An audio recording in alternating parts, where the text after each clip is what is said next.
Πάμε να φτιάξουμε το πιο νόστιμο νηστίσιμο παστίτσιο. Έχουμε βράσει 500 γραμμάρια ζυμαρικά για παστίτσιο. Θα ρίξουμε λίγο ελαιόλαδο και λίγο αλατάκι. Και θα ανακατέψουμε. Χρειαζόμαστε 1 κιλό μανιτάρια πορτομπέλο. Πάμε να τα καθαρίσουμε.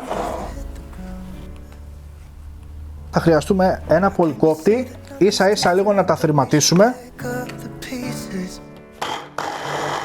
Ωραία, τα έχουμε κόψει τα μανιτάρια. Θα τα αφήσουμε στην άκρη. Θα χρειαστούμε ένα ξύλο κοπής. Θα κόψω ένα μεγάλο κρεμμύδι.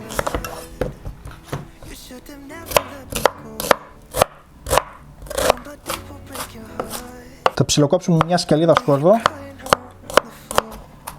Στη συνέχεια θα χρειαστούμε ένα τηγάνι ελαιόλαδο. Ρίχνω το κρεμμύδι με το σκόρδο. Μόλις μαραθεί το κρεμμυδάκι, ρίχνουμε 2 κουταλιές σούπας πελτέ. Το φέρνουμε πάλι 2-3 βόλτες μαζί με το κρεμμυδάκι. Σε αυτό το σημείο θα ρίξω τα μανιτάρια μου. Συνεχίζουμε το ανακάτεμα.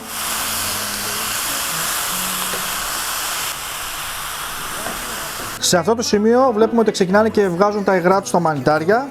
Οπότε θα ρίξουμε και τα μπαχαρικά μας. Βασικά θα ρίξουμε ρίγανη, αλάτι,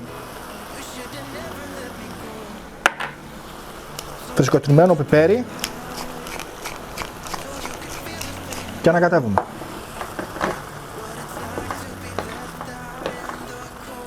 Ωραία, εδώ βλέπουμε ότι έχουν σωθεί τα πιο πολλά υγρά, οπότε κλείνουμε και αποσύρουμε. Το αφήνουμε στην άκρη και πάμε να κάνουμε την μπεσαμέλ μας. Σε ένα κατσαρολάκι θα ρίξω 1 λίτρο γάλα αμυγδάλου, 1,5 κουταλάκι του γλυκού αλάτι και 100 γραμμάρια corn flour. Ανακατεύουμε πάρα πολύ καλά μέχρι που να πήξει. Αποσύρουμε από τη φωτιά. Ρίχνω μια κουταλιά της σούπας φυτικό βούτυρο, λίγο φρέσκο μοσχοκάριδο και λίγο φρεσκοτριμμένο πιπέρι. Συνεχίζουμε το ανακάτεμα. Η μπεσαμέλ μας είναι έτοιμη. Σε ένα ταψάκι 25x30 πάμε να στρώσουμε με τη σειρά τα ζυμαρικά μας. Σε αυτό το σημείο τα στρώνω ένα-ένα. Φυσικά εσείς μπορεί να τα κάνετε ένα μπλουμ. Μόνο στην πρώτη σειρά στρώνω λίγο από την μπεσαμέλ μου με ένα κουτάλι για να έχω καλύτερη βάση. Τελειώνοντας τα ζυμαρικά προσθέτουμε και το κιμά μανιταριών.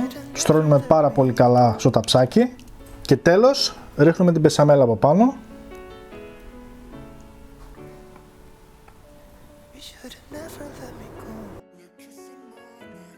Ψήνουμε σε προθερμασμένο φούρνο στον αέρα στους 180 βαθμούς για περίπου 40 με 50 λεπτά.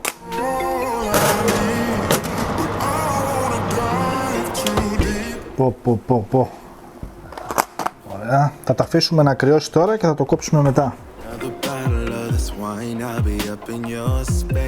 Κοιτάξτε πόσο ντελικατέσεν είναι.